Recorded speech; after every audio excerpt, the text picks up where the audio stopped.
Uma boa noite ao governador da Bahia, senhor excelentíssimo Deus Jerônimo.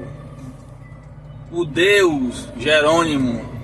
Obrigada a todos que votou no Deus Jerônimo.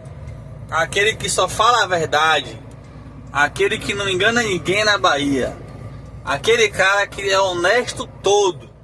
Aquele cara que trabalha 100% em prol do povo. Agora eu não sei se a gente caminhoneiro é povo dele, né? Eu não sei, porque o cara faz isso aqui, ó. Faz isso aqui, ó. Né? Faz isso aqui com as transportadoras, com os donos de caminhão, com o motorista que tem família em casa, né? Faz isso aqui, ó. 72 quilômetros de buraqueira.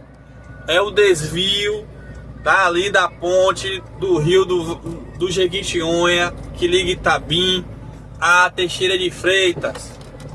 A gente tem que andar nisso aqui por 72 quilômetros. Beleza? Em tempo de alguém abordar a gente, matar a gente aqui dentro dos matos aqui, ó. A gente agradece ao Jerônimo. Aí vocês que tem dúvida de quem ele é isso aqui, tá? É o que ele é o que Lula é o que o deputado de direita e de esquerda faz na Bahia, que não tem porra de lado nenhum, não. Se os caras fazem isso aqui, meu irmão, e deixa acontecer, não importa lado não. São canalhas, os dois lados. Ó pra isso aqui. Ó pra isso aqui. 72 quilômetros a gente precisa rodar a 10 por hora, porque senão esbagaça os pneus tudo, gente. Ó as pontas de pedra, bicho. Ó as pontas de pedra, véio.